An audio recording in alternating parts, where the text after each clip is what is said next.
Hey, Guy. How are you doing?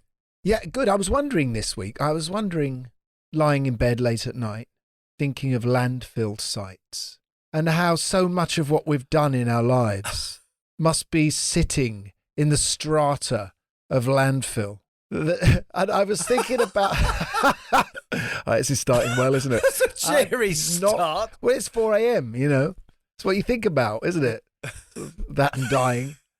And I was thinking, because some of them said to me, you know, did you keep all your old clothes from the 80s? And the early 80s was the most interesting, you know, sort of designed by sort of St. Martin's School of Art fashion kids, you know, swathes of tartan, etc. And I was thinking, no, I said no. I sort of put them in black bin liners probably, and they either got dumped or I just took them to Oxfam. What did you do with yours? I've still got some. I kept sort of like one example of everything, which all fits my son beautifully, and he won't wear it. And I've made him try it on. He wore my Johnson's D-Mob suit in a school play, in an Ibsen play at school, and he looked magnificent. Wow, So, the Johnson D-Mob suits were really something to have, weren't they? Yeah. And you were a big man on Scott Crowler suits as well, which looked like, you know. I was huge on Crowler. I've still got some of that. Yeah, I've still got some of the Crowler stuff. Yeah, like sofa covering. But Yes, are you waiting chintz. for your V&A exhibition? Is that what it is? Where you could have... Well, of course. Yeah, I mean...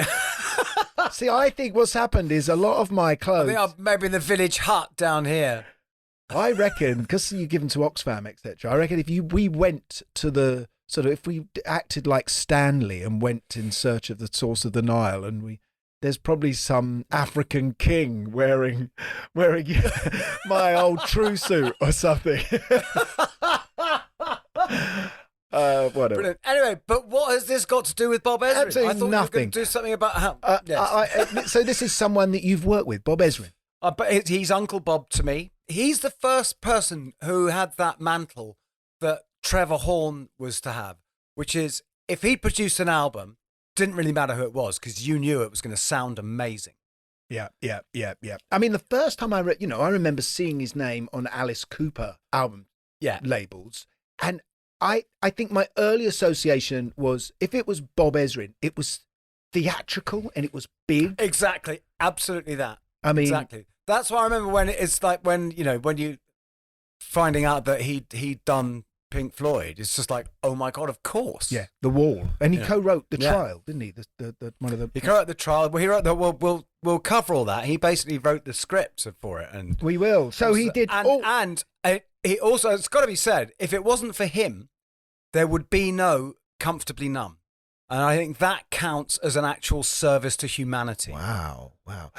Every single Alice Cooper album, I think 15 albums he's produced. He missed... Bill. No, Bill. hang on. Come on, Bill, bring it. He missed the first two. It has to be said. That was on the Zappa label. Do you remember Frank Zappa had the sign Alice? We had Alice on. You can go and look up Alice on one of our earlier episodes.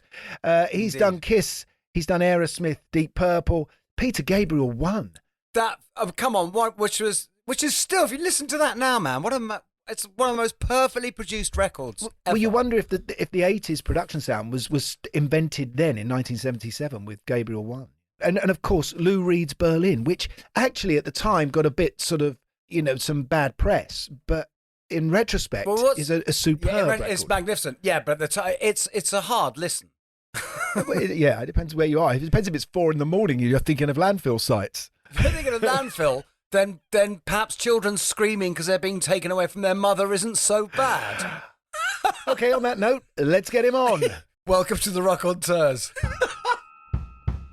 Okay, guys, I'm ready. That's a big tune for sure. I actually wrote that originally for Tina Turner. Of course, I had gone and found Joni Mitchell down in Florida and brought her back. I've listened to a few of them and they've been really good, man. I'm sitting in the back of the car coming into London. They're brilliant. Thank you guys for still being around, still making music, still being into it, and doing this podcast. It's fabulous. Well, I get the feeling that us three should go for a pint. That's what I think. I'm in a band now.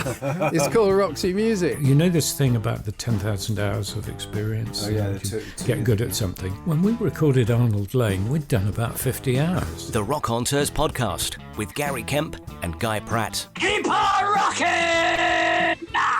Come in Toronto. All rise for Bob Ezrin. Boys, Yay! boys, crazy boys. Hang loose, boys.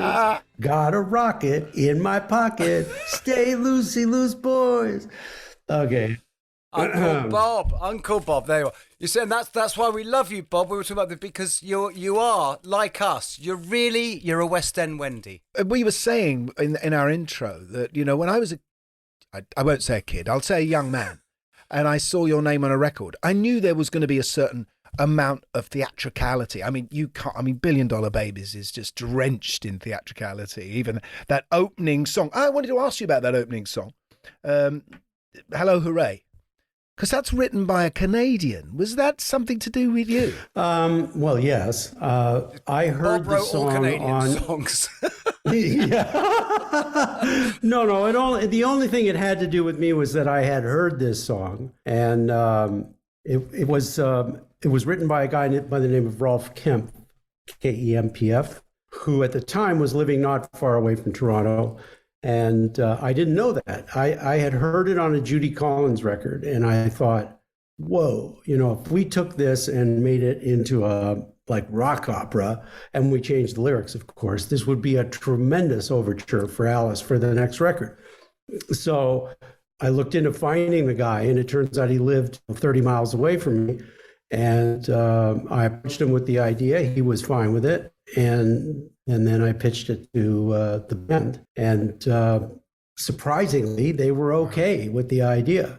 You know, I had it in my head already, kind of when I went into the rehearsals with them, as to what the potential of it was. That boom, boom, boom, boom, boom, boom. That's like, you know, that's...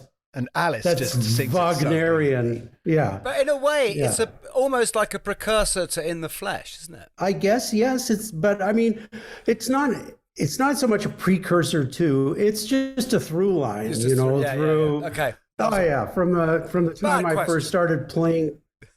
Well, it's not a bad question. It's a perfectly valid question.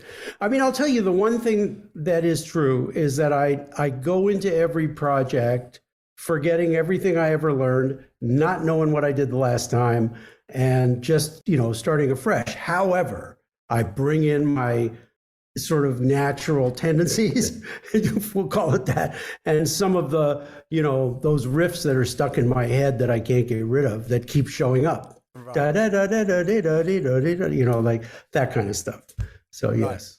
Yeah, but your theatricality is definitely something that we know. We associate you with, whether it's working with Alice or whether it's working with Kiss or on something like The Wall and someone like Roger, you know, and pulling off a great big theatrical show like that.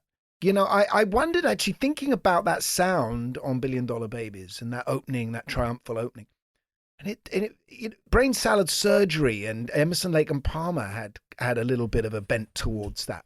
Oh, totally. Stuff. Well, I think all of this comes from, you know, having classical background, and it would have been referred to it in those days as progressive. Yeah, absolutely. We haven't had that word for a couple of episodes. Good. Well, thanks for bringing it back, Bob. Well, you know, look, there are moments in history and moments in music that are gentle and sweet, and where there is no conflict and there's no, you know, there are no major hills, no major valleys. And then there are moments of explosiveness in history and in the arts, you know. And so rock, you would have to say rock was explosive in its nature as it got louder. Yeah. So a guitar and a drummer in a festival were louder than anything you'd ever heard before in your life, right? So we were into loud, we were into big, we were into powerful, and it was only a matter of time before somebody looked back and went, oh shit, that stuff was pretty heavy. Let's do some of that. I wonder, you know, was there any, you know, being in the early 70s, was there a sort of East Coast versus West Coast feel where the West Coast had the sort of, you know, the very fey sort of singer-songwriter stuff, and then the East Coast had its rock and its art and its Warhol and Iggy? That place and that time on the West Coast was really laid back, chill. People were like getting in touch with themselves and and life was beautiful, and there was nothing to complain about. Our house is a very, very, very fine house. Where in New York, they're going like, fuck you, buddy. He did it. I'm going to slit his throat on the pavement and write about it. So... And I'm going to do it to an overture. The Troubadour and CBGBs kind of... Go into the Troubadour and just chill with a bunch of your best buds. Everything is cool. And, man, and everybody's a dude. Hey, dude, it's beautiful. And in New York, like, nothing was cool. Everything was tough. So are you an East Coast producer? Is that what you were? Well, I grew up in a city, even though many people in the world don't believe it. Toronto's actually a major city, and there are millions and millions of people who live here. And when I was a kid, it was kind of a gritty place. And I spent a lot of time downtown where it was very gritty. And then when I switched to New York to go work, I was at home. New York was just all of that, but on steroids. And I loved the energy of it, and I love the noise of it, and I love the impulsion of everything. And that energy fed my work, of course. Yeah. And I moved there like as soon as I could. I was like, get me an apartment. And where was that? Were you producing by that point? Yeah. No, I'd already had... You were produced really young, didn't you? You sort of accidentally produced, or sort of weren't supposed to be producing. So who was it? It was the big Canadian producer who shoved you in charge of something. Jack Richardson, who may be the greatest Canadian producer ever. Jack saw something in me, and I thought, the story is this. Michael Cole and I were co-managing a band. I had been playing in clubs and messing around with folk music and then a little bit of folk rock and that sort of thing on the periphery. I wasn't really in it until Michael Cole and I found this band called Icarus, the lead singer of which was Eddie Schwartz, who wrote Hit Me With Your Best Shot. You guys know very well. Yeah. And not at that time, later. But so Michael Cole, who ended up becoming the biggest promoter in history before Live Nation. Yeah, we've just been on tour with him, as you know. Well, there you go. Exactly. Michael promoted the tour you gentlemen just did with Nick, and used to promote the Rolling Stones, U2, Pink Floyd, Barbra Streisand, you name it. But back then we were two teenagers from Toronto, and he thought managing them meant booking them in clubs, and I thought managing them meant working on their songs, as you do. So that's what we were doing, and then a show came up where there was an opportunity to put a rock and roll band in the show and get them paid. And that looked good to us as managers. And I happened to be the script editor of that show. So I convinced the producers to bring Icarus, our band, into the show, put them on stage and pay them. And the music director of the show didn't really know how to deal with those guys. So I just kept doing what I had been doing with them. And I worked on arrangements and stuff like that. The music director came in, Alan McMillan, and sort of, put us in the right places and that sort of stuff. And he liked what I had done. And he said, I want my partner to meet you. He could use somebody like you. I think he was thinking of me as maybe an arranger or an assistant to Jack. So I went in there to talk to Jack about it. And I said, I want to be a manager. I want to work on songs. I want to work on arrangements. I really love bands. He goes, no. You don't want to be a manager. You want to be a producer. And I had no idea what he was talking about, but I said, yes, sir. That's exactly what I want to do. So he offered me a job, and I took it. And then he took it on himself to train me. He saw something in me and spent a huge amount of time and personal capital. Like every moment he had that was free, where the two of us were together, he was teaching. This is this kind of microphone. This is where you put that. This is why you do this on a session and why you don't do that. And then he sent me to the Eastman School of Music for 2 weeks for a kind of a course in production and engineering, I guess it was, under Phil Ramone. Whoa! The legendary Phil Ramone. Yeah. And Phil was a friend of Jack's. They had worked together.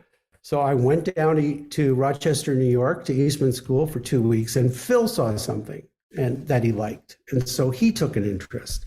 And I got a little extra time on consoles. I got a little extra direction. And by the time I left that 2 weeks, I felt like I could do it. Yeah, I felt like I could do it. Just getting a little bit of the background. Had you classical training? Did you? Yes. Been taught as a pianist, or so? What was your education in music? I took piano lessons as a kid, and then I started playing and singing stuff. I mean, we were a kind of all playing, all singing, all dancing family. We were like the Jewish Von Trapps in Toronto, So everybody played and sang and did stuff. My father played stand-up bass in a big band to work his way through medical school. And my mother was kind of, love it. She was a concert pianist who was too shy to play. So we got the concerts. They were all at home. And what's wrong with you? You didn't become the doctor. I became the bum. I could have been a bum doctor, but I thought this was a better job. So, but, from the time I was little, like my grandfather, who was a song and dance man at night, he was a linotype operator during the day, and he did vaudeville at night. Started teaching me song and dance routines when I was 2. So, we were doing Me and My Shadow. I was his shadow, and stuff like that. And, for a few years, and then he died when I was 5, but not before he had taken me to see a movie called The Greatest Show on Earth with Charlton Heston. And it was a circus movie. And I fell in love. That was it. The switch went on, and I just looked at this and said, that's what I want to do. I didn't know what that was, but I wanted something like that with people applauding and lights and colors and all that excitement. And the music was amazing.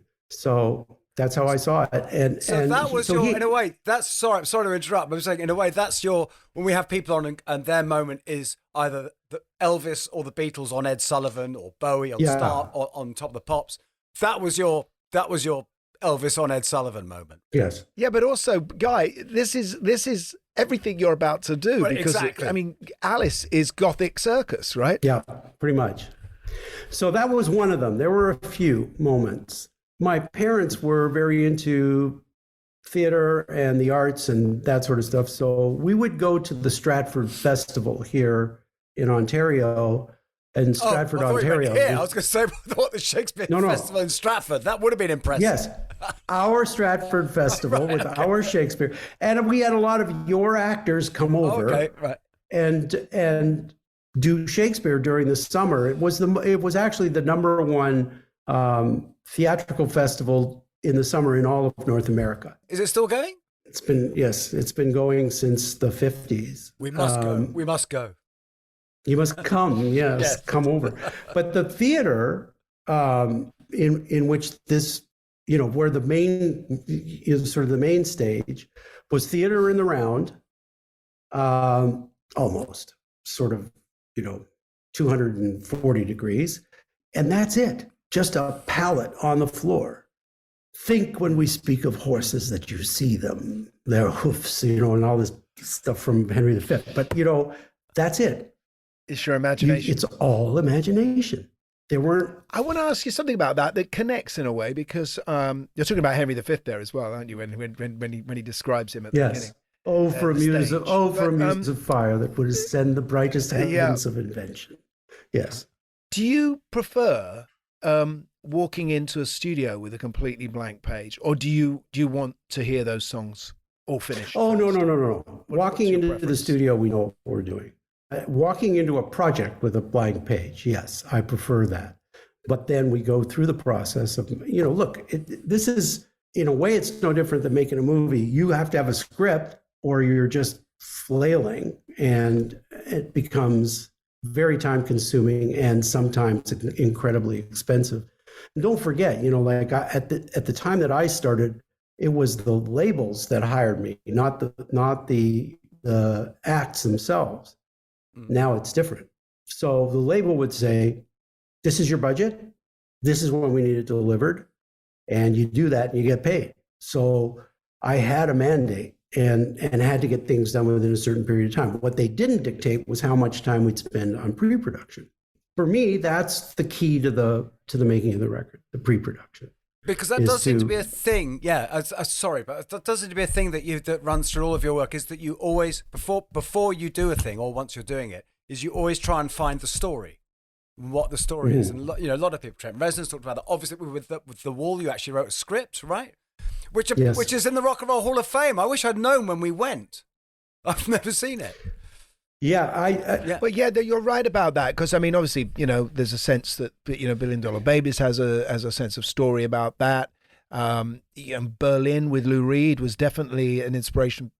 Took his inspiration from you to finish a story. Well, yeah. I mean, I think Lou always told stories. One of the things that I had said to him when we met the first time was that, you tell a life in 2.5 minutes or 3 minutes, but there's a lot of blanks. And I kind of want to know, you set these amazing characters up for us, and I want to get to know them better. So, and I said, when we first got together, I said, for example, that couple in that song you wrote called Berlin, because Berlin was on an earlier album in a different form.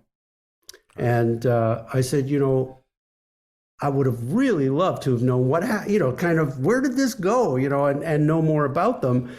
And then we were sitting there and it's like we both had a V8 moment, like, wait a minute, you wrote that song. We don't have to go like Berlin. Let's take that song and extrapolate it out into a full tale, about these two people. And he loved that, because that's where he goes naturally. He sees a person, he sees the situation, he can describe what they're wearing, he can describe the smell of the place that they're standing in and all that stuff in a song. But, you can only do so much in 3 minutes. And if you have a whole album to explore, you can get really deep. So we did. We certainly know a lot about that couple by the end of Berlin. Yeah, I mean, I think because you're trying to get the intimacy of Lou, aren't you? He's almost in the room talking to you. I mean, it's a very different approach to production to the one you were doing with Alice. Right, because the Berlin story was more like a film, and that's in the sense that there really was, there was an arc to the story. There was a beginning, you got to know who they were, and then there was this crisis point, and then you get to the end, and so on. And some of it was very, very confessional.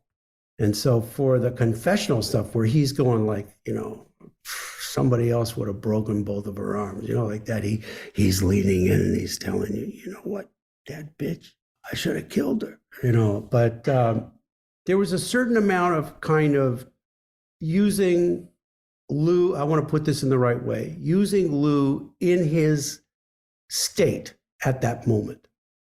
He was going through a divorce. He was, let's say, partying a little bit, because we were in London, and David Bowie and Mick Ronson were around a lot.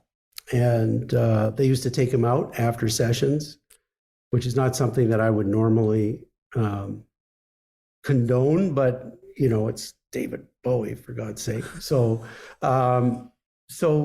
sometimes Lou would come into the studio feeling a little hungover, and also emotional, because he would have had a phone call, 20 minutes earlier to talk about splitting up and all that stuff. So he'd come in really, almost wanting to cry. And I would put him on a stool and put the microphone this close and make the sound in his headphones very intimate. So he was really hearing himself. He was hearing every syllable and every mouth noise. And he played it. He used it. He'd slur his words. There was a couple of songs where I said, okay, like the guy is fucked up, don't you think? And so let's play it like that. So he like literally, he would start to slur his words a little bit.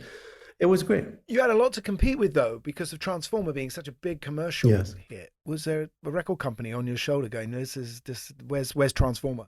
Oh, well, the interesting thing is that and generally, how do you feel about that pressure of Well, I had exactly the opposite mandate. Because when Lou came to me, he said he didn't like what happened to him after Transformer. You know, he didn't like being suddenly pigeonholed as a pop star. And he just, you know, he had never been in that milieu. He never wanted to be there. And he wanted to get back to being the tortured artist that he really saw himself as, right? Or just the artist with a capital A. And so he wanted to make an anti-Transformer. And that was my mandate from my partner in crime in the project, Lou Reed, who happened to be the star, right? And so it kind of didn't matter what the record company said. And at that stage, luckily for us, his ex-manager was now the head of A&R at RCA. So there was a lot of sympathy for what he wanted to attempt. And they respected him as an artist. They really did. And he just made him a lot of money. And I think, you know, maybe in the boardroom, somebody was saying, okay, right, you know, let's say it's a throwaway, but if it makes him happy, let's give him this one and then we'll do another commercial one sort of thing. And when it came out, there were two completely opposite reactions to it at the same time. There was a cover of Rolling Stone that said Sgt. Pepper of the 70s, which it's not. But then there was another one which just called it the worst piece of depressing crap that they'd ever heard. And I think the audience wasn't quite ready for it yet. They didn't really get it. It did not do well. But over the years, it just kept selling. And then more and more. And then it became like his classic in a certain way, because it was the most completely Lou thing that he had done as a solo project. And up until that, you know, till that era. Anyway, so go ahead, guys. No, I was just saying it's because you wrote. I wonder if how that was, you know, make it where it seemed so hard as a record, and you know, like it was bleak and challenging for people at the time, but it was written as a show, right? And the thing is, but if you're presenting a show like a film or a play or something, you can be darker than people expect from a record. Yeah, it was a record. I mean, we knew we were making a record. We did want to play it.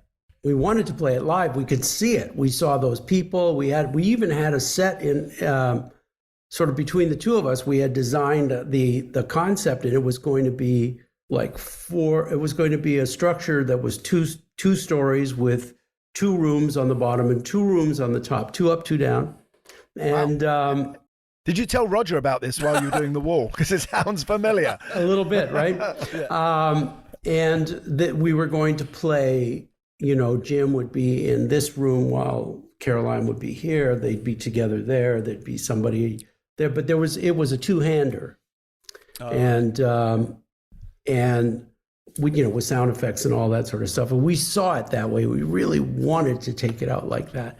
But the reaction commercially was so sort of tepid that, you know, there wasn't the momentum to be able to force something like that into existence. Just go back to meeting Alice. Well, I just wanted to say one last thing on Berlin before we do that. Yeah, go on. Sorry, which is because I saw the show when of course, Lou finally got to do it. When we finally got to do it, yeah. But it's funny what you say about the set, because I think, was it Julian Schnabel who designed the set? And it was quite a big deal, because I remember going to the Hammersmith Apollo, and the set looks great, and there's a sofa upside down, and there's various bits, and there's all these wires everywhere, and you're thinking, this is going to be amazing. I wonder what it's going to do. Because it's like when you go to a Floyd show and there's all these wires, you go, wow, shit's going to happen. But nothing happens. Nothing happens. With the set. It's just an upside-down sofa with a wire coming off it. So Julian Schnabel, who is a very famous fine artist and director. You're absolutely right. Film director and exceptional wearer of pajamas at the most inappropriate times. And a man of a huge ego. I think we all know that. Do you think? So Julian, one night, Lou and I were having dinner at Wolsey in New York in the Village, just south of his apartment, and Julian came in and saw us sitting there, and he came over to the table. He got on his knees, and he just said, "Please, please, let's do Berlin live. And he said, you don't understand. Berlin is the reason I'm a painter. That's what started me out and all this stuff. And he actually lit the spark, right? We didn't do it right away, right after that, but we talked about it. Like after he left and sat down with his friends, and then Lou and I were left alone, I was like, maybe it's time now. It's been so long. And Lou said, yeah, maybe it is. And then it went another year or two before we got a call from St. Anne's Warehouse in Brooklyn, which is a, sort of an avant-garde theater, very forward-thinking, very experimental, and off Broadway. Off, and but highly respected. Right. And the artistic director of St. Anne's is very highly respected within the New York arts community, and she called somebody, Lou's management, I guess, and said, we would really like to do Berlin live, if you don't mind. Now, maybe Schnabel planted the seed, I don't know, but they called, and then that's when it started to happen. So, in fact, Schnabel came up to Toronto, and I happened to be in Toronto at the same time. He was doing something at the Art Gallery of Ontario and doing a talk. So we met at the hotel, we talked about the show and sort of what it could be, and then the ball started to roll. It was a little slow at first, but then it started to take off. The fact is, we didn't create a show. We just played the record. Can we do Alice now? Can we think about it? And I guess it was your first. No, I'm kidding. God, go ahead. Jesus. Whatever you want to do with anything you'd like. I mean, love it to death. So in a way, that conversation we were having earlier about West Coast versus East Coast, in a way, Alice kind of did the runner, didn't he? Or he got kicked out of the West Coast because he was Frank Zappa's boy down in Laurel Canyon, those first two albums, and then made it to Detroit, and sort of all changed when he met you, really. Well, yes, I think it all changed when he found Detroit. That was the beginning of the change. As Shep and Alice both tell in their books, that they couldn't get arrested in Los Angeles, literally. Yeah. So, I mean, they were trying. Alice was outrageous, and they was known for being outrageous and clearing rooms, but they were trying to get more and more noticed. They were trying to get some real press. They were trying to get the papers to cover it, the television to do something. So Shep came up with a great idea. He said, we're going to dress you in see-through plastic costumes on stage. You'll be naked underneath. You go on stage. I'm going to call the police and say, my underage kid is in the club, and it's lewd and it's terrible, and they need to go down and do something. And so they did, and he did.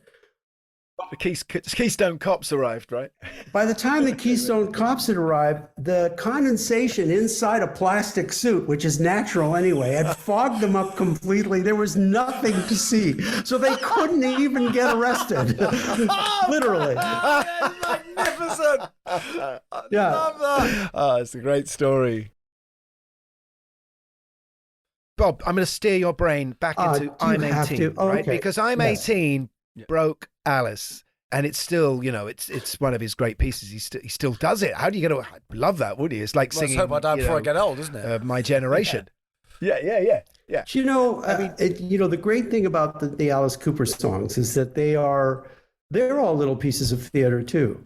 So it's almost as though he's doing he's doing a show, like many, and Gary, you would know this better than any of us, like you go and you do a show and you play it every night for some period of time on stage. And every night you find a little something different. You find, there's something in it that you notice, or something in it that you do slightly differently that keeps it alive for you and keeps it interesting. In his case, every night it's a different audience. And every night the audience reacts in a slightly different way. And that fuels him. Like he loves, Alice is a true showman, obviously, and loves the applause and loves the interchange with the audience. And so he's been playing a lot of these songs for 50 years. longer. I mean, I'm 18. They already had that when I went to see them at Max's Kansas City on September 8th in 1970. They had already been playing it for a year.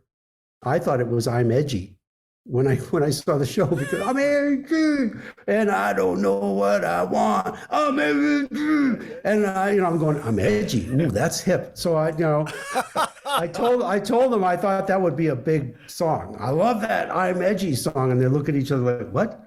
Oh, I'm 18. Yes, even better. And of course, it went on to be that was the song that John Lydon sang in Along to the Jukebox in Malcolm Vivian's shop that got him the gig with the Sex Pistols. So that's right. Bookends the 70s. Yeah, it does, and it's a good song. But where did you? Yeah, I mean, but that album and Killer, I mean, they are more of just they're straight up glam rock and roll. But then something begins to happen with him, with School's Out, I guess, and of course, School's Out. What a record! I mean, I remember that, and that album cover. Christ, Guy, did you have that album cover with the panties? But I remember, yeah, it was not. But I was still at primary school. But I remember it was those panties that made me first aware of the idea of record production. Because they sounded magnificent. Which going on to Welcome to My Nightmare was the one that's when you suddenly think, oh my God, what is going on here? Just in terms of sound. But Guy, can I say, I hid those. You're going to show them to us now, aren't you? You're going to show them to us now, aren't you? I didn't know. I don't have them with me. I don't. He's apparently wearing they them. stopped putting them on the cover because they were a fire hazard. They were a fire hazard. They were so hot. That was true. It is. They were a fire hazard, and technically. Basically, for people who don't know, it was a school simpler times. You could give away panties. They could be a fire hazard. There was, Yeah. Yeah, and when you lifted up the desk, inside was the record with panties paper panties wrapped around. Yeah. Them. Even the word makes me feel odd. It's okay, but I'll tell you what it does. The word panties and paper panties in particular is it points out that you need a pop filter. Just saying. I do. Thank you, producer. Have you done that before? Have you done that before, Bob? Is that a thing? Because that was way too smooth. Just came out. Yeah. That's why you get the bit. But I suppose, yeah, developing Alice's theatrical sound with those boys. Was it? There was a moment when you said, you know what, we don't need to just make all this music with you, with the band. We can start orchestrating this. We can add stuff. Well, use other musicians. Let's back up a little bit, because there was theatricality there was Black Juju on Love It to Death, which was a remarkable piece it was a little bit like Walk on Gilded Splinters, Dr. John. It was creepy and weird, and he stopped and he yelled and he did all kinds of strange things, and so that was a sort of foray into it. And then and of course Dead Babies later had a great deal of theater in it, but on Killer, we had the whole long, Halo of Flies long theatrical piece there, so we were starting to experiment. Then we get to School's Out. The interesting thing about School's Out was we had changed studios.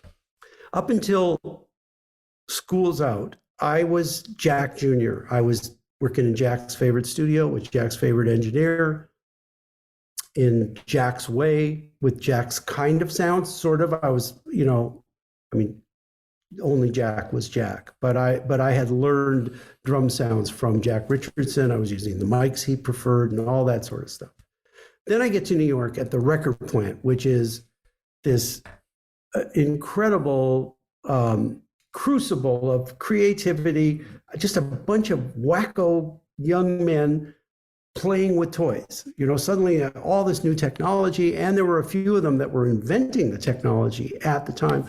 So we get there, and suddenly, whoa, the sounds are different. You can do all kinds of things that I couldn't do at RCA Mid-America Studios in Chicago at number 1 North Wacker.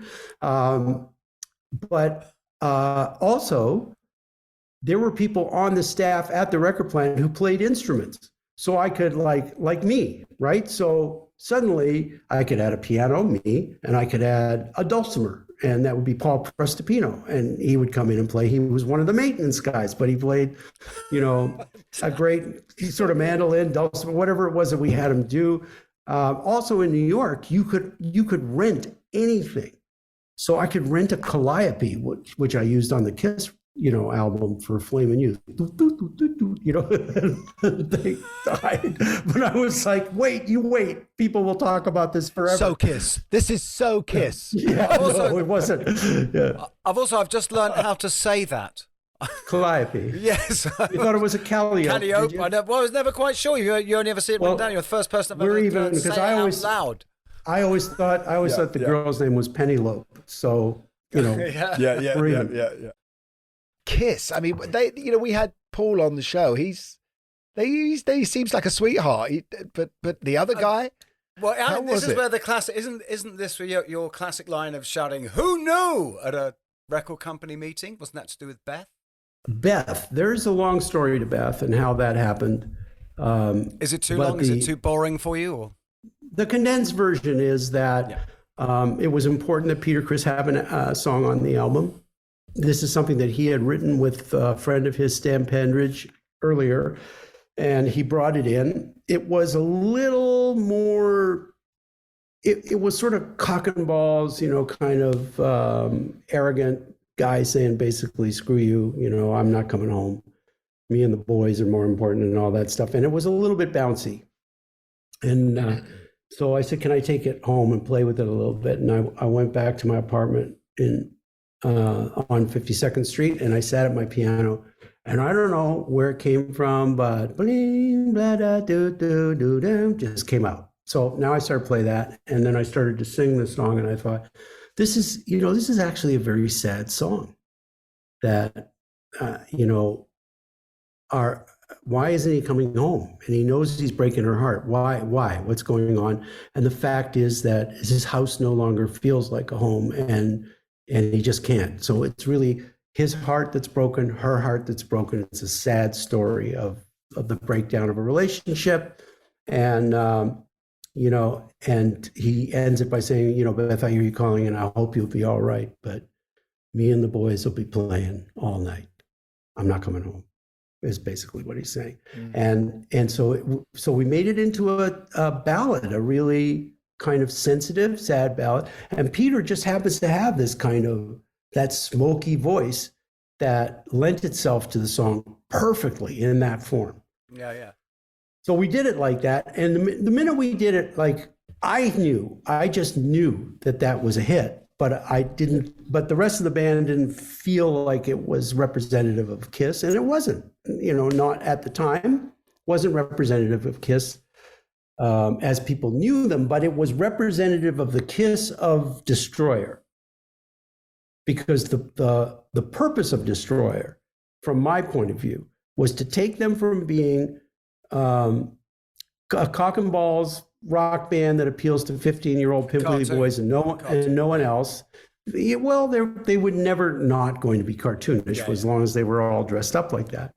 But when we first met, I said to them, there's a famous movie in the 50s called The Wild One with Marlon Brando and Lee Marvin. They were two warring motorcycle clubs, bad guys, all bad guys. The thing is that Lee Marvin was a monochromatic, dressed in black, bad guy, and you just hate. Was it a gang called the Beatles? Have I got that right? It was one of the gangs. Oh, I don't, had a name of a band. That's interesting. I don't remember that.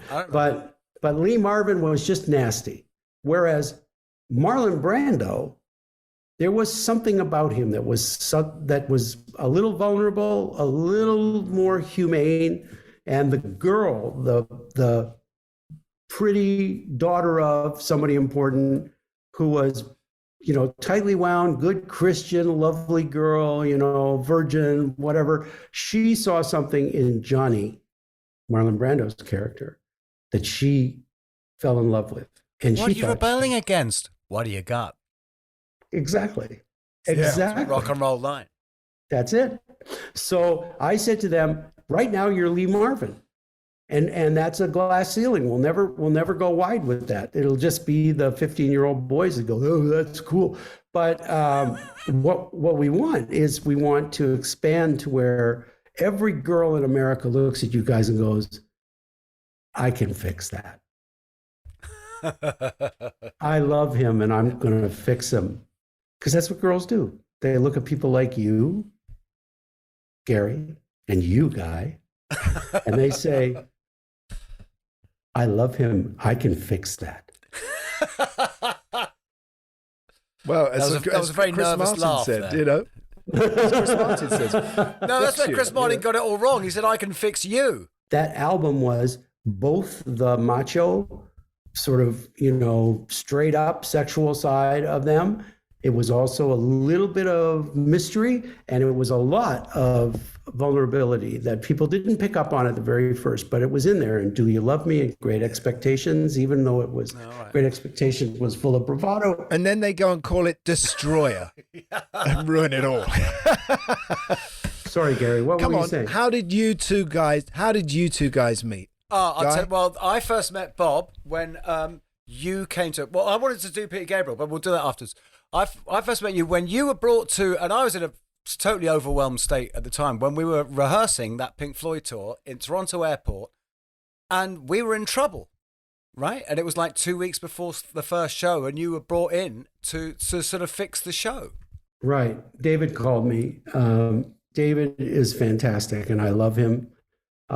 We've remained close friends through, from the time that I first met him on the wall and stuff. And we worked on a couple of other things. We worked on his solo album, and we worked on obviously the two post-Roger records. And to a certain extent, I was kind of on the last. Endless River. Yeah, the last. Yeah, you played bass on it, you bastard. Yes, I did. Yes. Bob used to play bass on the Division Bell sessions quite a lot when they couldn't be bothered to get me in. In several of these instances, he would start out trying to do it alone, and then he would get to a point, and he would phone me and say, do you think you could come in and I might need a little bit of help here. That was the thing on the solo record, and then by the time we got to Momentary Lapse of Reason tour, the call was, I never failed to try to do it on my own, and I rarely fail to notice that I can't. I need some help. So would you please come and work on this thing? It was so sweet. It was just the sweetest thing. And he was like I was so glad you're there. But what I would say, because like in David's defense, he's more than capable as a band leader. And that's absolutely, he loves that. But it's the show. Right, exactly. It's reality is you can't be on stage and watching the stage at the same time. You can't. Yeah, no. It's impossible. But plus, they hadn't played together for years. Nick was unsure of himself. Rick was very much still in his shell. You had all these new kids. It was. Yeah. Well, there was all of that too, but that's the kind of stuff that I think David could have handled on his own, and he did a pretty good job getting it up to that point, but it wasn't gelling, and the flow of the show was not there. I didn't like when I came in and watched it, I didn't like the lighting. I didn't like, I just thought that it was everything all the time. But does it begin with the set list and the structure, like you said earlier? Of course. There has to be an arc to the experience, right? You have to start off with a bang. You have to keep people going and keep them up and moving, and then there's an appropriate point at which to bring it down if you wish, and then you can start introducing all kinds of other things. But it was when to do it that was important. But there are two things you said in those rehearsals, by the way, which I'm going to say, which have stayed with me for the rest of my whole life. One was at one point you were on stage being very brilliant, shouting very much like a theatre director, shouting at everyone. You said, if you're lost, if you don't know what's going on, if you're stuck in the song, look at Guy. He always knows what's going on. I was like, what?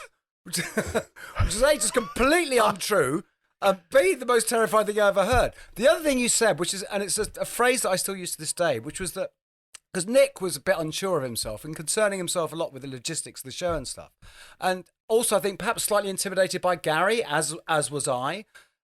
Not me, No, by not the way. you. Gary Wallace, the very, very brilliant, proper top-notch session percussion drummer. And it was literally, we were getting right near the end, and Nick still wasn't in his groove. And you said to me, Nick, you said, don't worry, come the hour, the curtain goes up, and you will see Nick Mason, boy drummer. And we did, and have ever since. And I always love it. And I always think of Nick as Nick Mason, boy drummer, because of that. Wow. Yeah, that was my nickname for him, Nicky. But I always see a show, Bob, as generally the way to what the audience want from a show is this. You arrive, the band come on stage, and they are greater human beings. They are coming Deus Ex Machina from the sky, and you want to look up and see this power, this energy. And then during the show, what happens is you join them, and you become one. They come down, you go up, but there's a leveling out within the auditorium. that's very poetic. I like it. Good. You don't We'll have keep to it. agree, but Well, yeah. Love it, can't use it. Save it for your solo album. I want to talk to you because this is a side project I've got going. But Peter Gabriel, right? Because when you work with him, because Bob Watton, I mean, that's one of the most important records of my life. So here's a guy who's come out of Genesis, who was all about total theatricality. But where was he when you? Because none of us knew what to expect from a Peter Gabriel record. Where was he when he came to work with you? And it's like, was he wanting more of his theatricality, or was he trying to get away from that? Or Good question. It is a good question. My recollection is that he was coming out of Genesis. He was very nervous about going out on his own. But, very much like this is Peter's nature. Peter is driven, even though he looks like the calmest and sort of most laid back guy you've ever met. There is an inner fire that is lit all the time and that pushes him along a route, whether he likes it or not. And he's driven by a notion. He gets a notion in his head and he cannot let go of it. So regardless of the fact that it may frighten him to death. So, the idea of leaving, like, how do you leave a band like Genesis? They're just breaking. They're just like becoming the most important prog band in the world at the time. And people are recognizing him for the brilliant talent that he is. Something in him said, I'm not getting, my true voice is not being heard and I need to go. So he went. Even before, it's like he leapt over the cliff without knowing what was on the other side. I wished you'd produced The Lamb Lies Down on Broadway. Could you imagine that, though? I mean, it's made for you. Anyway, moving on. So, when I got called, I guess I was already known for a certain level of theatricality. And also, I think the word had traveled that I was kind of, like camp counselor. I was a good guy for wrangling artists who may have been confused or who had opposing views and stuff like that. I was good at sort of bringing everybody together and defining a direction. And so that's why they called me, because they said, he really needs help. He needs somebody. But we were the same age. I'm actually a year younger than him. And so when we got together, we bonded like brothers, right? I didn't come at him as a fat controller. I came at him, to quote another artist, I came at him as a peer and a contemporary, but somebody who really cared about him, which I did. Like from the first time I met the guy, I just fell in love with him, and I really felt like it was my job to advocate for him, to try and make his dreams come true, and try and create something with and for him that would be very successful and would justify this move that he had made, that people were questioning all over the place. So, that was it. We got together like that. He was a little unsure, and we talked a lot about what the show would be before we made the album, which is really interesting because that's what he's about. Because you worked him hard, right? There's some. I've heard you talk about this on other things, about like strapping him between pillars and stuff. Not between, two a pillar. To a pillar. Oh, I thought it was 2 pillars. I thought it was the full. No, one pillar. There were 2 pillars, but I strapped him to this one. Okay. Look, it was a joke. The second one was a threat if he didn't get it right. Yeah, it was a joke. I said, you get 3 more tries, and if you don't get it, you're going up the pillar. Because we were big on gaffer tape in those days. We did amazing creative things with gaffer tape. so anyway, he didn't get it. And Brian Christian, the engineer, is a big man from Southside Chicago with massive arms, big muscles and stuff. And I go, let's put him up the pillar. So Brian lifted him in the air, and Jim Frank, who was the engineer from the studio, came over and got a ladder and gaffer taped him under his armpits. So he was stuck to the pillar, and then Brian let him go, and he was dangling like this, with his arms flopping. And I said, mic him. So, and then we put headphones on him and stuck a mic in front of him, and we ran the thing. And the chorus for Modern Love is, oh, the pain, modern love can be a strain. Well, believe me, he got it on the next take. So that was that. And he was a great sport about it. He was, his arms and legs were flailing as he was singing, and it became like, it was as theatrical as the song called for. Yeah. And he laughed and we laughed. It was terrific. I'll tell you one other thing about gaffer tape and Peter Gabriel. Yeah. So we saw that he and gaffer tape were, they seemed to get along very well. So one day, as you do, we taped him to a chair with rollers on it, and we wheeled him out to the street and left him there. And then we went back to the studio, and we all laughed. Ha, ha, ha. He's, let's see how he gets back in. And so, and he didn't come back. And then we got really nervous. And so we went out to look for him. He was rolling down the street as he was going, asking people directions. Excuse me, which way to the, he's gaffer taped to a chair. Cars are going by and stopping. Are you okay? So, yes, no problem. Can you tell me where the pub is, please? And he's rolling down the road. He was fantastic. Can I offer up that image of Peter tied to the pillar? I mean, that is Odysseus facing the sirens, isn't it? I mean, it's fantastic stuff. In a way, yes. The opposite, with him singing instead of them. But you put together an incredible band. I mean, this was like the real sort of art house London British scene. I mean, Eno's not on it, of course, but Fripp's on it, and Tony Levin and Larry Fast, of course. I mean, this is almost the future of where music's going. I was saying to Guy earlier, it almost sounds like the sound of 80s production. Record, yeah. Almost. In 77. But those were New Yorkers. Yeah. He said, could I please have a Brit? And I said, yeah, sure, you get one. And he chose Fripp, who went on to undermine me towards the end of the project. And it's okay. It's certainly not Fripp the first time it's ever happened. But during the so these Fripp's were my Fripp. These were my guys and people that I had used on many sessions for other people before. So I knew Tony Levin. I had Tony Levin played on Berlin. That's right, yeah. On the Kids. And maybe one other, I can't remember. But, Was this the first time Tony and Fripp had played together? Yes, that's where they met. So you brought them together? Yeah.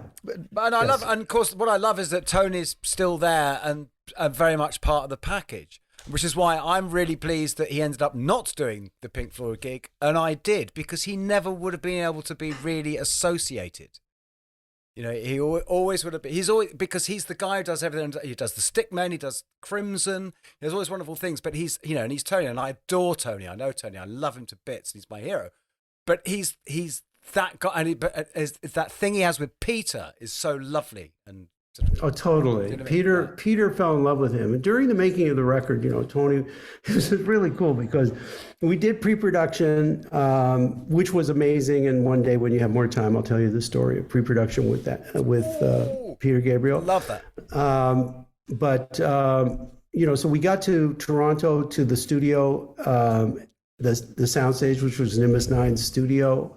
And the band got together. This was the first time everybody came in from their various places.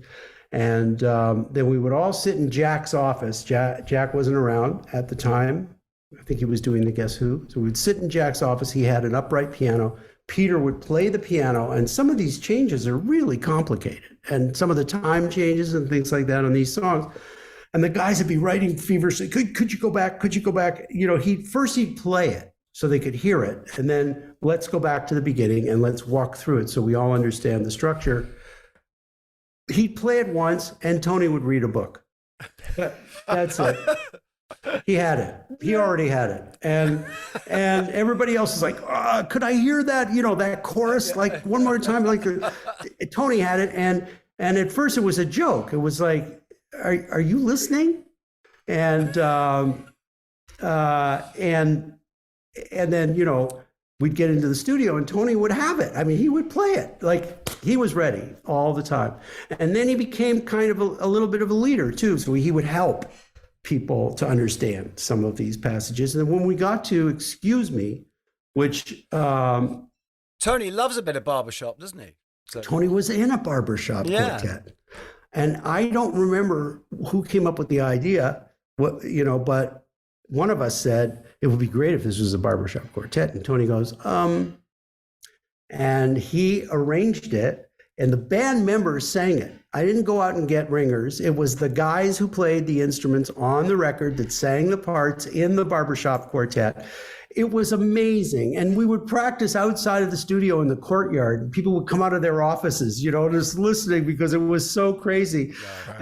And on our closing dinner, I hosted a dinner for everybody, a closing dinner, and I gave everybody a gift because it was such an amazing experience. And they had all given of themselves beyond anything that one could have expected. And so then we stood up and did Excuse Me for the restaurant. And because first of all, I gave Tony a tuba. That was his gift because he could play the tuba, and he played the tuba. Of course he could. Yeah. So he played, and I go, 3, 4, you know, excuse me. And they all stood up and they did their parts, and the restaurant erupted into applause. I said, we're here every Tuesday and Thursday, 2 shows, no waiting, you know, like, and so, but we ended up having the greatest time that night. Everybody sort of joined in the celebration. As a little just a tiny little side note, sorry, Gary, is that you know that Tony actually arranged a full barbershop piece where he just names every drummer he's ever worked with. That's fantastic. A brilliant thing. Guy teased me earlier because we were obviously mentioning The Wall, and he said that he felt that Comfortably Numb. That's why the fact really that it's because of you that Comfortably Numb exists, which counts as a service to humanity, I would say. Well, that's very cool. How true is that, Bob? It's true. It's true because we need something in D. It's that, right? I mean, that's the script to which you referred. The script was, I treated it like a movie, an eyelid movie. This was not the script for the ultimate film. This was a different thing, but it was as if you were watching a movie in your mind, and this was the soundtrack to it. So I described sound effects and so on, and what the action was. You know, that this was a baby cries, and we're talking about this, and I put in the lyrics from the songs that we had up until that point. There were a number of empty spots, right? And when we got to the place where Comfortably Numb needed to be, the story we had to tell, this was the breakdown, the ultimate breakdown. And this is where Pink goes into the hole. So I needed a song in D, and it needed to be about the breakdown. Because you wanted that D chord to hit right at that moment after the preceding correct song. I mean, part of the, you know, listen, part of the Wall is not short of songs in D, by the way. No, but we already had a bunch. But part of good sequencing is to make sure that the keys between songs change dramatically or don't change, because you don't want them to. Yeah. So yes, we had a lot of songs in D, but that one needed to be in D to start off, and actually it starts off in B minor. So right. But it's relative. Yeah. It's the relative minor, and it worked great. I mean, the intro As soon as it starts happening, you're captivated. But anyway, so I said I needed a song in D, and David started to play that high string figure, and he had a song. I can't even remember what the song was at the time, but the high string. It was a leftover from that he started for his solo album. Correct. For his first solo. Correct. It was just something he had in his back pocket, and what is that part of the song? There is no then. It's that part. That's the chorus. Yes. The chorus of the song, and I believe that melody existed. Da da da da da da da da. But and he had that beautiful high string part. And the minute I heard it, I'm like, yes, that's our Hitler. No, that's our song. Hey, don't name the reference. The producers. Absolutely. I thought we had Kanye on the show for a second. Oh my! Oh yeah, we'll get to that before we finish. But okay. But yes, Corey, comfortably done. Corey. No, so that was it. We heard that, and then I threw it to Roger to say, we're going to need some lyrics here, and would you do it? He was resistant at first because he wasn't really welcoming of other people's material to start off with, but as it grew, that wasn't going to happen at all, was it? That was no. The brief was it was no one else. No, that was not going to happen. But I insisted on certain songs, Run Like Hell and things like that. They were just needed them. Geez, thank God you did. But did Roger write the verse? He did, as we know it. No, the lyrics, not the music. I don't know who came up with the B minor progression. Honestly, I don't remember whether that was part of what David had already written or whether that was something that Roger appended to the David part. Doesn't matter, but it ends up being... I think I've heard a demo. Yeah, I mean, not that it matters. Okay, I would love to hear that. But I mean, David's very humble about the solo, and he says, "Look, I'm playing a blues solo over some great chord sequences, which make the solo sound even better." But I'm sure that, obviously, that's extraordinarily humble. Come on. But I just want you to tell us, as a witness. I mean, there are two solos on that. The first one's very, very melodic. Well, everyone's really always super impressed by the last one, quite rightly. And I just wondered what you remember. Well, okay, so again, here, Fog of Time. I remember being in the room, excuse me, when he played that for the first time on our guide track. Because we made guide tracks where it's a long story, but... there's a very brilliant thing you did, which was all the bass and drums were recorded on 16-track. And Correct. then put onto 2 tracks of a 24-track tape. The 16 tracks were then put away. The bass and drums had never been played again until you mixed it. So until we started to mix oxide. it. Yeah. Correct. So we weren't polishing the tape and we weren't rubbing away all the transients and all that sort of stuff. Yeah, I mean, in fairness, we used to record like that in the 80s, I think, but obviously it was a Bob Ezrin idea. That we all stole. Well, I don't know whether it was my idea, but it was something that I learned on Peter Gabriel, as a matter of fact, and excuse me, and it was something that I was very aware of because as we were overdubbing on all these records, they were starting to get softer sounding, and I didn't understand why. And then I studied the physics of it a little bit, and it became really apparent to me what was happening. That every time you bounce every time you went through that process of taking sound, turning it into an electrical impulse, putting it in through this magnet essentially that sticks it on tape, and then taking it back off that thing. When it goes through the magnet, there's a little bit of a delay, a tiny bit of a delay on whatever comes first. And in sound, what comes first is the sharp stuff. So it takes the transient, like the ping of a cymbal or the smack of a snare, takes that transient and just micro, infinitesimally moves it slightly back. And the more you keep doing it, the more you keep copying these things, the more the transient moves back. So I started to learn to do stuff backwards. In other words, if I was going to bounce something down or copy it, I would turn the tape over, because in the same way, now it's going backwards, that delay was actually pushing the transient back forward. So anyway, and then it became clear that the best thing to do would be to have, separate machines and just keep the rhythm section pristine, and everything else, the overdubs would be on different machines. It's a long story, and we broke a lot of ground technically on that record, and I scared them to death with some of that because they didn't believe it was going to work, you know. And when it finally did, they were like, "Wow!" because it sounded so good. I'll tell you, Comfortably Numb. We were down to the last overdub on the 24 track we had, which had all the overdubs on it. We had mixed down the orchestra, we had mixed down this other stuff, put it on 24 tracks. And there was one thing I wanted to add, and I don't remember what it was, whether it was a tambourine or something. And the only track that was not being used was the now mono bounce of bass and drums that we were playing to. And I said, erase it. And everybody's like, no! You know, like, oh my God, bass and drums, no! I said, it's okay, we got it, you know, erase it. And so we did, and it was like heart attack time. And then when the machines actually did sync up, it was amazing. It was glorious to hear. But everybody was relieved, you know. Wow.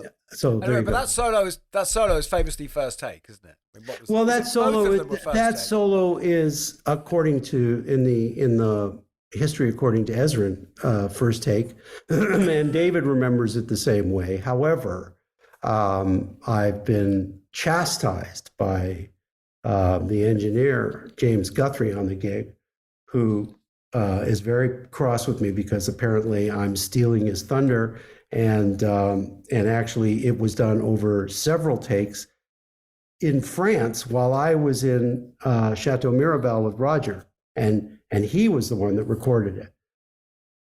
It doesn't matter. What matters is it's the best guitar solo I've ever heard. Ever. I'm with that one. Listen, I've stood next to him 400-500 times now, and it's how many great guitar solos can you sing? I mean, how, you know, and you can sing this one. Well, that's the thing is about David is his melodic ear is always. The other one, of course, the other one is Brick, which of course that was a first take, wasn't it? And that's what the 59 Les Paul straight into the desk, and there were no chords under it. Right? Is that true? No, there were no chords, and because this why it's got this fabulous wrong note in it. In the end, towards the end. Yeah. Which I think is brilliant. So it is brilliant. Of course, it's brilliant. So we added Rick afterwards. And it's not that there were no chords. I think we were just pedaling on the one, and then Rick started to play that progression on the ending. So are those Rick's chords? Yeah, I think that's my recollection of it. Yes. Listen, there were so many, you know how many bits and pieces there were to that record, and how many personalities we had to manage, and how, you know, the record company going crazy and all that stuff. And, you know, and forgive me, James Guthrie, but take a fucking chill pill. You know, like there was a lot going on. And if I don't get it quite right, sorry, you know, I'm not killing anybody. But I, you know, my recollection was that Another Brick in the Wall was a first take, and that we had sort of lied to him, so we're just getting levels. I don't know if anybody else remembers it differently, and I don't frankly care. With most guitarists, they come in and there's some time getting a sound, and there's some time working on a part, and then you work on the sound a bit, and then you work on the part. With David, it's just the sound. And you spend all day, right, I'll go, no, that amp into that amp, then going into that and going, no, that's not it. Okay, take it back from that amp, into that amp, through it to that, no, that's not it. Take it out of that, put that compressor in, put it in that, no, that's not it. And this goes on all day. But then it's like, okay, that's the sound. Roll tape, done. Done, I know. The execution is nothing. It's all the sound. Which is interesting you say that, because the solo on Brick is literally going into the desk, isn't it? I mean, it's DI'd. I mean, was that your idea? Or is it compressed probably on the desk, isn't it? Apparently we went into it, yes. We went into a compressor, of course, you know, but... yeah, because I had done a similar thing with Alice Cooper and with Kiss both, and I really liked the sound of it, so that's what I was going for. It's great. On Gibsons. Pardon? On Gibsons as well, because they play humbuckers. Yes, well, I like it on Gibsons. I mean, I did it on a Strat as well, and it sounded really cool. I mean, sometimes it can be really, really cool, and. That's what I wanted to hear there. I just thought that it matched the song. Like that whole song was a battle because, at first, the band they gave me a verse and a chorus and then they left. And that was it. And I'm like, whoa, wait a minute. This could be a hit, And Roger says, we don't do singles. All right, then. Yeah. So they left. I copied it backwards, as we were discussing, and just edited. It's exactly the same band part, the first verse and the second verse, with a fill that I found of Nick's that seemed to match. And what, from somewhere else? Yeah. I mean, well, it was from working on the song, but I think it wasn't even a fill. It may have been a part from the verse that I just picked up and isolated and made a fill out of. But whatever, we cut it in. So now we had two verses, except they said exactly the same thing. They had exactly the same melody, and Roger absolutely refused to write a second verse, which I'm so happy he did, because what could be better than that kids choir on the second half, right? And that choir, success has many fathers. So that choir was thought of by, that was thought up by Roger, by Nick Griffiths, by James Guthrie, by me, by everybody and his kid brother. My recollection. Although you're the guy with the history of it. I mean, it schools out. I know. My recollection of it was that, when in doubt, get kids. Is sort of my mantra, Hang on. Be very careful where you say that these days. Yeah. That was Islington Green School on the wall. And my local school, actually, the nearest school to me growing up, although I never went there, had a bit of a reputation, Islington Green, for fighters. But what kids did you use on Schools Out? They were central casting kids from New York. These were professional kids who came with their moms and they'd been on Basketball Jones or something, had they, before? I don't really know what they'd been on before, but they were all dressed properly. The little boys had blazers, and their mothers not like the Islington and their Green mothers were doing this and and this, and then I got them in fame a couple of years later. And I said to the parents, I said, now look, because this is a recording, Where are we in Islington? This is New York. Oh, okay, right. You can't come into the studio. And they were all like, and I said, I have 2 children of my own. I'm not going to eat your babies. They'll be fine. And so I got the kids alone into the studio, and then we had them laughing. And that laughter at the end of their bridge, that's them laughing at jokes that we were telling each other and stuff. They had the best time. It was so loose and kind of fun. And then they came running down the hallway like kids, as opposed to professional actors, which is how they had arrived. Wow. We look forward to the court case anyway. Yeah. Actually, but no, okay, while we're on this incredibly tricky ground, the 2 words you said to get the moaning and crying on Berlin out of the kid. 2 kids. 2 kids. So, okay, but there were more than 2 words. 2 words. Well, but in Joshua's case, to get Joshua, who was the 18-month-old, it was go to bed. And 3 words, go to bed. And Joshua, bed. Every night, Joshua was like, no, Joshua, you're going to bed. And he would cry. So that was clockwork, basically. I brought a Nagra home and I had a nice microphone. I went, Joshua, time for bed. I got that. But the pounding on the door and the screaming, mummy, mummy, mummy, I explained to my older son, David, who was 6 at the time. And I said, okay, look, I'm recording this and it's a story, and the kids are outside, they're locked outside, and they're trying to get their mom's attention. She's in the kitchen.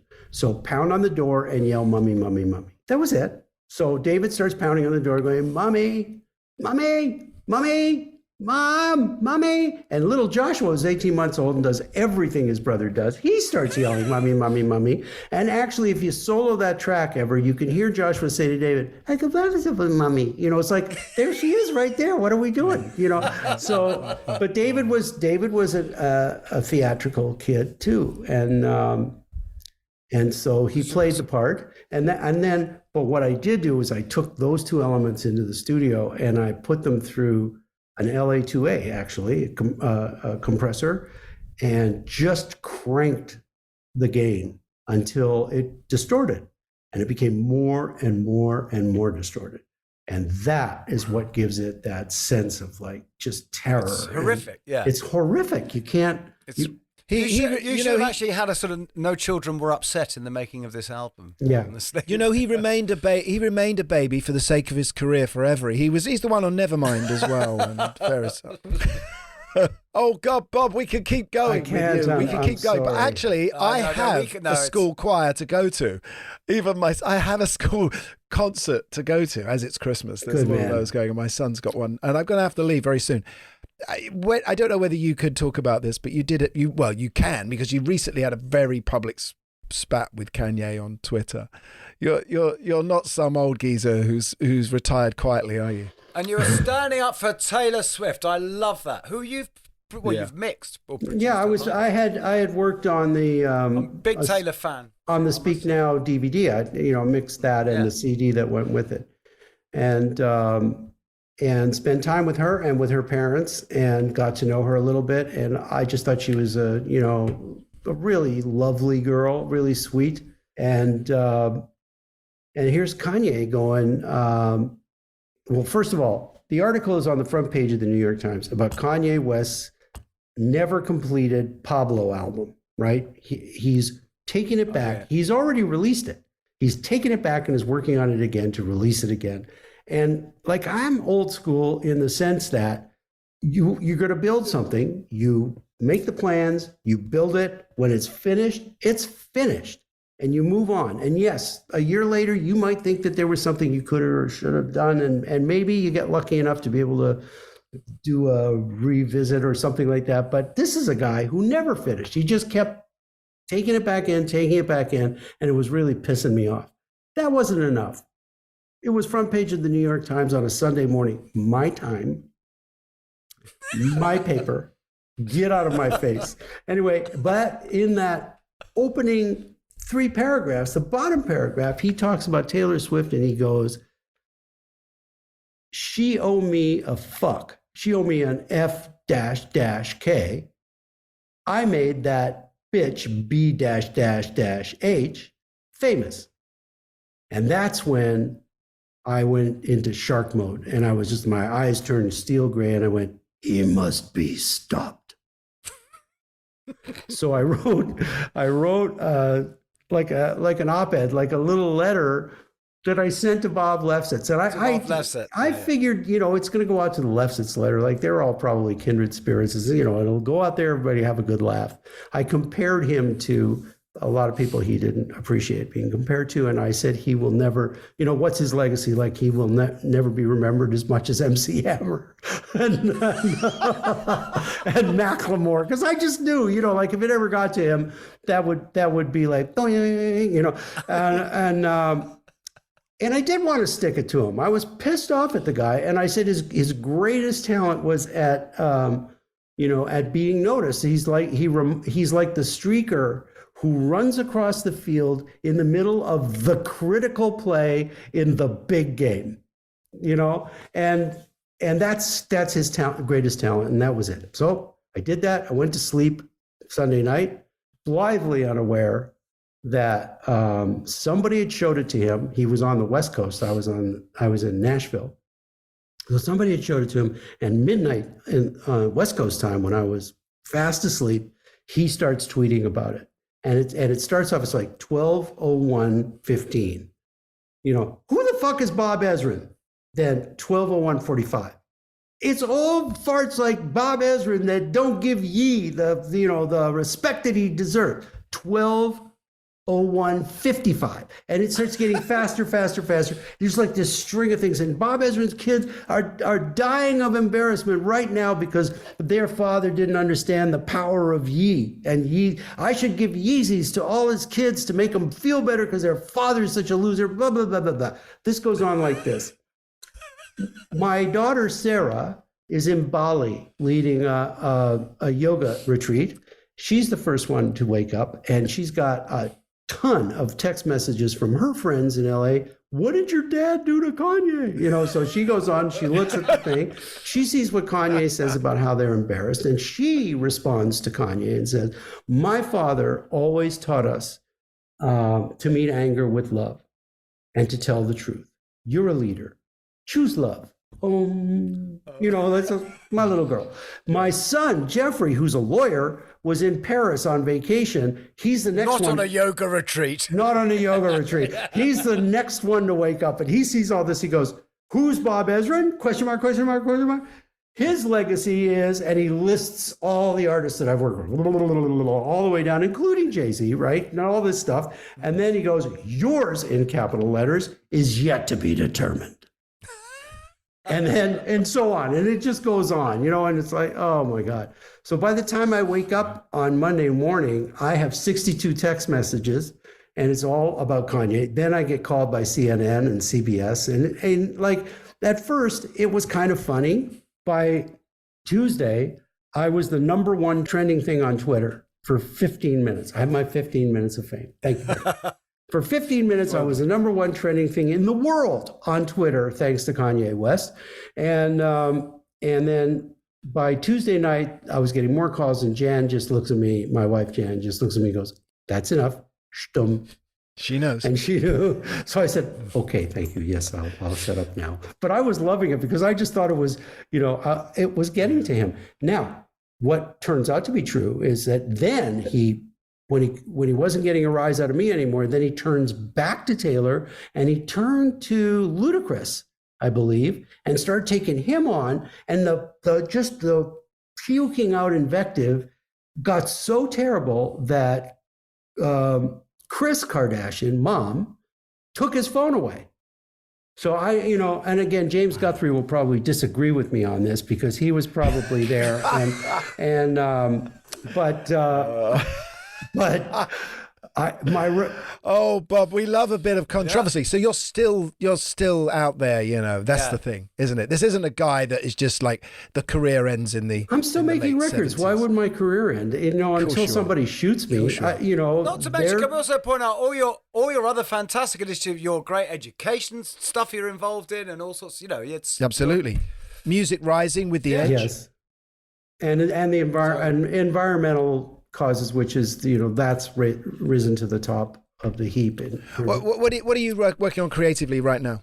I just finished a film with Edward Bertinsky called In the Wake of Progress, which is an environmental project. It's a massive immersive installation, and I just finished mixing a live Alice Cooper thing DVD, and now I'm finishing up an album called Road with Alice Cooper, or Road or Roadkill, we're not sure yet, and also finishing up an MC5 record, working on a very big 3-concert tribute package that I can't talk about right now. It's been such a pleasure having you on. My pleasure with you guys. It's really great to see you again, and it was terrific to see you on tour. It was really wonderful. What a great show. You were both amazing. It was so great, UK, man. It was so great just having your energy around. It was really, really lovely. Well, next time you go out, let me know. I'll be there again. Fantastic. I mean, there was some stuff in there.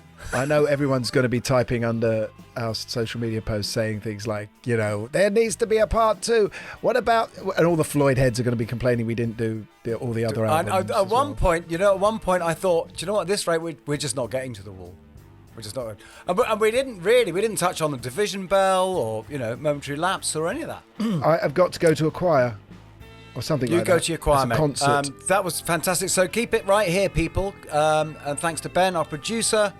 I think are we around next week? We've got another one coming. I think we have. Oh, we have got another one coming up. We've got a great one next week. Really good one. We have. See you then. It's good night from me. And good night from them.